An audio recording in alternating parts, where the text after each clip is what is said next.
कंचन by जी ये पहली महिला सुपरस्टार थी जिनकी फिल्में बार बार देखने के लिए लोग घर के सामान तक गिरवी रख देते थे।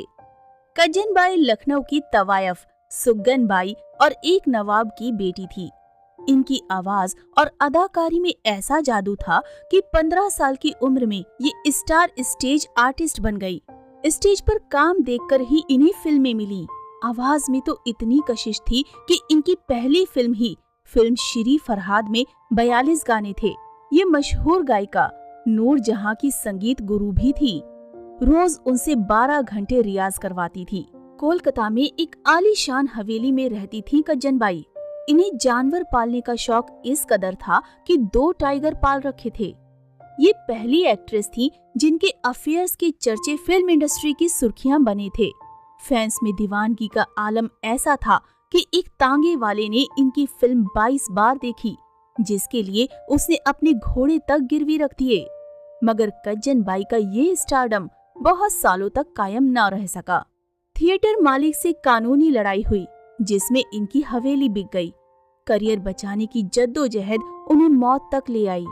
हमेशा सुर्खियों में रहने वाली कंचन 30 की उम्र में दुनिया छोड़ गई। हैरान करने वाली बात यह है कि इनकी मौत आज भी एक रहस्य है।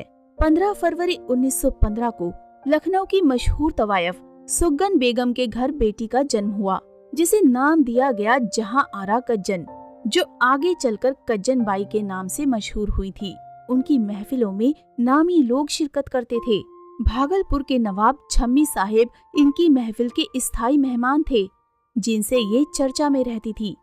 कहा जाता है कि कंचन नवाज छम्मी की ही बेटी थी।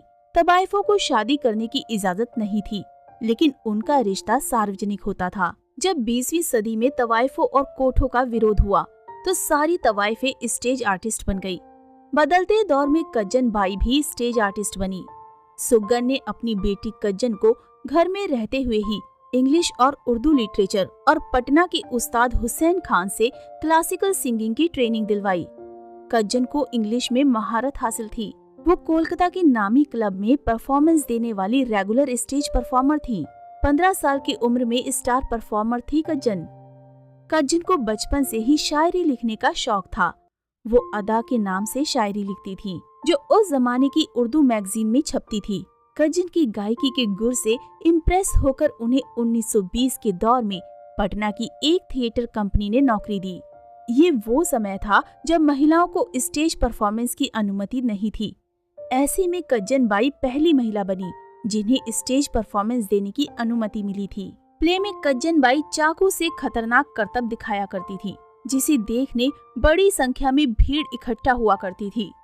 कंचन को भीड़ इकट्ठा करते देख एक दिन प्रोड्यूसर जमशेद मदन ने उन्हें अपनी फिल्म में रोल दिया। ये फिल्म थी भारत की दूसरी बोलती फिल्म शिरीन फरहाद। आगे कंचन ने कोलकाता में मदन थिएटर की अल्फ्रेड कंपनी ज्वाइन कर ली। इस ग्रुप के साथ काम करते हुए कंचन कंपनी की सबसे फेमस सिंगर बन गई, जिनके गाने सुनने के लिए लोग दूर शहरों से आया करते थे।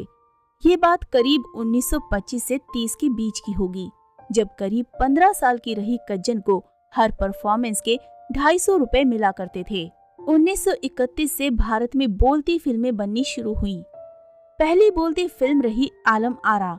मदन थिएटर ने भी आलम आरा की रिलीज के चंद हफ्तों बाद शिरीन फरहाद नाम की बोलती फिल्म बनाई, जिसमें popular stage singer Kanchan by और निसार के 42 गाने डाले गए। टेक्निकली और कमाई में ये आलम आरा से भी बेहतरीन फिल्म रही, लेकिन चंद हफ्तों बाद रिलीज होने पर ये भारत की पहली बोलती फिल्म नहीं बन सकी। ये प्ले पर बनी फिल्म थी, जिसने 42 गानों के साथ इतिहास रचा। इस फिल्म के बाद महज 16 साल की कंचन बाई हिंदी सिनेमा की पहली सुपरस्टार बन गई। शिरीन फरहाद फिल्म इतनी कामयाब रही कि लाहौर के एक तांगे वाले ने 22 बार ये फिल्म देखने के लिए अपने घोड़े तक गिरवी रख दिए थे।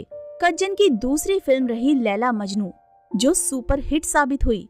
अगली फिल्म इंद्र सभा में 72 गाने थे, जिसमें से ज्यादातर कंचन ने ही गाए थे। ये 3.5 घंटे की फिल्म थी, जो हिंदी सिनेमा की पहली ब्लॉकबस्टर फिल्म कही गई। आगे कंचन बिलवा मंगल, शकुंतला, अली बाबा और 40 चोर, आंख का नशा, जहरी सांप जैसी फिल्मों में नजर आई। 1931 से 1936 तक कज्जन बाई ने कामयाबी का खूब स्वाद चखा। घर में पाल रखे थे बाघ के बच्चे। लगातार हिट फिल्में और स्टेज शो करते हुए कज्जन बाई नए हिंदी सिनेमा की सुपरस्टार और सबसे रईस एक्ट्रेस बनी। ये कोलकाता की बड़ी हवेली में शानो शौकत से भरी जिंदगी जीती थी। लग्जरी गाड़ियाँ, घर में सारी सुविधाएं और कई जानवर थे। कज्जन को जानवरों से खासा लगाव था। उन्होंने अपने घर में 2 बाघ पाल रखे थे। कज्जन को उस जमाने की सबसे मॉडर्न और फैशनेबल लड़की के रूप में देश भर में पहचान मिली। पहली फिल्म के रिलीज से पहले ही कज्जन बाई मैगजीन का नामी चेहरा हुआ करती थी। उन्होंने एक खूबसूरत फोटोशूट करवाया था। मैगजीन में तस्वीर छपते ही हर छोटे बड़े तबके के लोग कज्जन के फैशन को फॉलो करने लगे। एक तस्वीर में कज्जन खूबसूरत मेकअप, इयररिंग्स, नोज पिन और घुंघराले हेयर स्टाइल में लेस वाला डिजाइनर ब्लाउज और साड़ी पहने नजर आई। इस तस्वीर को न्यूयॉर्क की द क्राइसिस मैगजीन ने फेस पाउडर और हेयर प्रोडक्ट के एडवर्टाइजमेंट में इस्तेमाल किया। इजिप्ट के बाजार में कज्जन की तस्वीर पॉपुलर सिंगिंग स्टार नूरजहां के पति और फिल्म जीनत के डायरेक्टर शौकत रिजवी ने अपनी ऑटोबायोग्राफी में लिखा, मेरे रिश्तेदार इजिप्ट से लौटकर आए थे। उन्होंने बताया कि इजिप्ट में बिकने वाली सिगरेट के पैकेट पर कज्जन बाई की तस्वीर छपी थी। वो रिश्तेदार सिगरेट के पैकेट से तस्वीर निकाल कर लाए थे। बेहतरीन गायकी और एक्टिंग के अलावा कज्जन की खूबसूरती भी खूब चर्चा में रही। इनके चेहरे की रंगत, नए नक्श, पहनावा, हेयर स्टाइल और कपड़े पहनने का अंदाज भी उस जमाने से काफी आगे था। दुनिया भर की खूबसूरत महिलाओं पर लिखी गई किताब modern girl around the world, consumption, modernity and globalisation में प्रोफेसर प्रीति राममूर्ति ने कज्जन बाई की पर्सनैलिटी का जिक्र किया। ये उस जमाने की भारत की सबसे मॉडर्न महिला थी। मेकअप करना, फाइन मस्कारा लगाना, अपने होठों को शार्प शेप देकर गहरे रंग की लिपस्टिक लगाना, कर्ली बालों को जमाना, लेसी डिजाइनर ब्लाउज पहनना, ये हर चीज उनकी सुंदरता निखारती थी। 1935 आते आते लव स्टोरी, माइथोलॉजिकल कहानियाँ, ड्रामा और गानों ने दर्शकों को इम्प्रेस करना बंद कर दिया। कई बड़े थिएटर कंपनियां बंद होने के कगार पर आ गईं, जिनमें मदन थिएटर कंपनी भी शामिल थी। फिल्में चलना बंद हुई तो पुराने स्टाइल वाली कज्जन बाई की कामयाबी भी धुंधली पड़ने लगी। नए प्रोड्यूसर्स ने उन्हें काम देना बंद कर दिया। साल 1936 में मदन थिएटर बिक गया। नए मालिक कर्णी सेठ हो गए, जिनसे कज्जन का खूब झगड़ा हुआ। बढ़ते झगड़ों के कारण उन्होंने थिएटर छोड़ने का फैसला लिया। कर्णी सेठ ने कज्जन के खिलाफ लीगल लड़ाई छेड़ दी। ये लड़ाई ऐसी बढ़ी कि खुद को सही साबित करने में कज्जन बर्बादी की कगार पर आ खड़ी हुई। ऐसा आर्थिक संकट आया कि उन्हें कोलकाता की अपनी हवेली और काफी दूसरी संपत्ति तक बेचनी पड़ी। आखिरकार कज्जन ने थक हार कर 1938 में कोलकाता छोड़ने का फैसला किया। करियर की दूसरी पारी और नई कंपनी। कज्जन बाई ने 1938 में कोलकाता छोड़ा और सीधे मुंबई नगरी पहुंच गई। अपनी बची खुची संपत्ति बेचकर जो 60,000 रुपए कज्जन के पास बचे थे, उससे उन्होंने मुंबई में ही जहान आरा थिएट्रिकल कंपनी शुरू की। दोबारा करियर पटरी पर लाने के लिए कज्जन अब अपने फेमस शो के बड़े शास्त्रीय गानों को छोटा करके पूरे भारत में परफॉर्मेंस देने लगी। लाहौर, अमृतसर, मुल्तान, दिल्ली और मुंबई में बड़ी महफिलों में इनकी परफॉर्मेंसेस हुई। लेकिन इस समय तक कज्जन की तबीयत ने उनका साथ देना छोड़ दिया। 2 नाकाम रिश्ते और अधूरी जिंदगी। करियर में शोहरत और कामयाबी देखने वाली कज्जन बाई अपनी रंगीन जिंदगी से भी लोगों का ध्यान खींच लिया करती थी। इनका नाम सबसे पहले फिदा हुसैन से जुड़ा, जो उनके को स्टार और थिएटर डायरेक्टर हुआ करते थे। फिदा कई बार अपने और कज्जन के रिश्ते पर भी खुलकर बोलते रहे। आगे चलकर कज्जन का नाम उस जमाने के सबसे हैंडसम एक्टर रहे नजम उल हसन से भी जुड़ा। वही नजम उल हसन जिन्हें first lady of Indian cinema Devika Rani से अफेयर के कारण बॉम्बे टॉकीज थिएटर कंपनी से भगा दिया गया था। कई नामी लोगों से नाम जुड़ने के बावजूद कज्जन बाई ने कभी शादी नहीं की। शायद शादी न करने का एक अहम कारण उनकी बीमारी भी रही। कज्जन की मां सुगन बाई भी उनकी बिगड़ती तबीयत देख उनके साथ रहने मुंबई आ गई। स्टेज शो जिंदगी चलाने का एकमात्र जरिया था, लेकिन अब वो भी बंद करना पड़ा। 60,000 रुपए डूब गए और फिर शुरू हुई करियर पर वापसी करने की जद्दोजहद। यहाँ उस जमाने के मशहूर फिल्मकार सोहराब मोदी ने उन्हें खूब सहारा दिया। अपने निर्देशन में बनने वाली फिल्मों में कज्जन को काम देने लगे। 1941 से 1944 के दौरान कज्जन ने 6 फिल्मों में काम किया, जिनमें से ज्यादातर फिल्मों में उनके छोटे मोटे रोल रहे।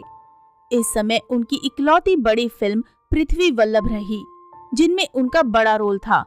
कोलकाता में शाही जिंदगी जीने वाली कज्जन को मुंबई में कभी बड़ी पहचान नहीं मिल सकी। अचानक फिल्मों से बनाई दूरी। 1944 की फिल्म मुमताज महल के बाद अचानक ही कज्जन बाई ने फिल्मों से दूरी बना ली। कुछ लेख में हुए जिक्र के अनुसार फिल्में छोड़ने का कारण उनकी बिगड़ती तबीयत थी। वहीं कुछ का मानना था कि कज्जन बाई का फिल्में छोड़ने का कोई पुख्ता कारण कभी सामने नहीं आ सका। आज भी रहस्य है कज्जन बाई की मौत। 1945 तक अखबारों और फिल्म मैगजीन्स का भारत से परिचय हो चुका था। इसके बावजूद किसी को कज्जन बाई की मौत की तारीख नहीं पता है। इससे भी बड़ी बात ये है कि मौत का कारण भी आज तक रहस्य है। कुछ राइटर्स के अनुसार कज्जन बाई साल 1941 से ही काफी बीमार रहने लगी थी, जिससे उनका निधन हुआ। वहीं कुछ का कहना है कि कज्जन को कैंसर था। मौत के वक्त कज्जन महज 30 साल की थी। तो दोस्तों, अभी के लिए बस इतना ही। मिलते हैं अगले वीडियो में। तब तक आप सब अपना ध्यान रखिए। Bye bye.